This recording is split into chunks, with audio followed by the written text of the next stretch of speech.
Hi friends, எல்லோரும் எப்படி இருக்கீங்க? இன்றைக்கி நம்ம இந்த வீடியோவில் ஓரியோ பிஸ்கெட் வச்சு ஒரு சூப்பரான ஸ்வீட் செய்ய போகிறோம். எப்படி செய்கிறதுன்னு பார்க்கலாம். அதுக்கு ஓரியோ பிஸ்கெட் வந்து 10 ரூபா பாக்கெட் எடுத்து வச்சுருக்கேன். அது 4 வாங்கிக்கோங்க. இந்த ரெசிபி செய்கிறதுக்கு வெறும் கொஞ்ச நேரம் தான் ஆகும். எப்படி செய்கிறதுன்னு பார்க்கலாம். இப்போது ஓரியோ பிஸ்கெட்டை வந்து 4 பாக்கெட்டை ஓப்பன் பண்ணி ஒரு பிளேட்டில் எடுத்துக்கோங்க. இப்போ எடுத்துகிட்டு அந்த ஒயிட் க்ரீம் தனியாக எடுத்துக்கோங்க. அதுக்கப்புறம் பிஸ்கெட் தனியாக வச்சுக்கோங்க.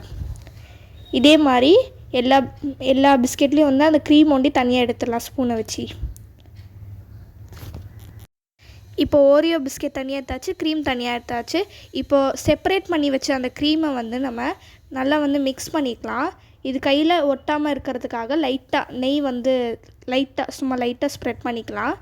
இப்போது நெய்யில் வறுத்த முந்திரி வந்து அந்த க்ரீமில் வந்து நம்ம சேர்த்துக்கலாம். அந்த வெனிலா க்ரீமில் சேர்த்துட்டு நல்லா வந்து மிக்ஸ் பண்ணிக்கோங்க. உங்களுக்கு பிடிச்ச நட்ஸ் ஆட் பண்ணிக்கலாம், முந்திரி தான் ஆட் பண்ணணும்னு இல்லை. இப்போது ஒரு மிக்ஸி ஜார் எடுத்துக்கோங்க. அதில் வந்து பிஸ்கெட்டை வந்து நம்ம பவுட்ரு பண்ணிக்கலாம். அதனால அந்த பிஸ்கெட்டை லைட்டாக உடச்சி போட்டுக்கோங்க.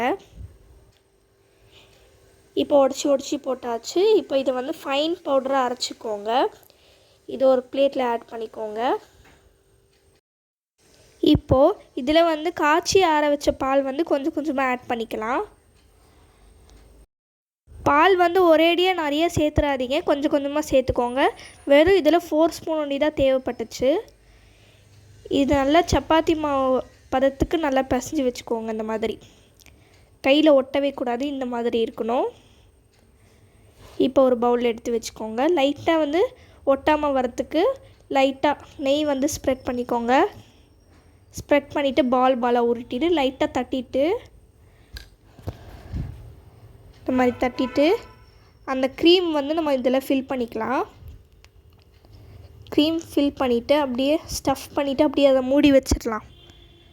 இந்த மாதிரி அவ்வளோதான். இதுக்கு மேலே வந்து லைட்டாக தேங்காய் துருவல் கூட நம்ம சேர்த்துக்கலாம் டாப்பிங்காக. அவ்வளோதான், ஒரு சூப்பரான பால் மாதிரி ரெடி ஆயிடுச்சு. இப்போ இதை பிளேட்டில் எடுத்துக்கலாம். இதில் வந்து லைட்டாக வந்து துருவின தேங்காய் வந்து ஆட் பண்ணிக்கோங்க மேலே, சும்மா டெக்கரேஷனுக்கு. அதுக்கப்புறம் கொஞ்சம் டெக்கரேஷனுக்கு என்கிட்ட வந்து ஸ்ப்ரிங்கிள் இருந்துச்சு. அந்த சில்வர் பால்ஸு, கலர் பால்ஸு அது கொஞ்சம் ஆட் பண்ணிக்கிட்டேன். அதுக்கப்புறம் கொஞ்சமாக சாக்கோ சிப்ஸ் இருந்துச்சு.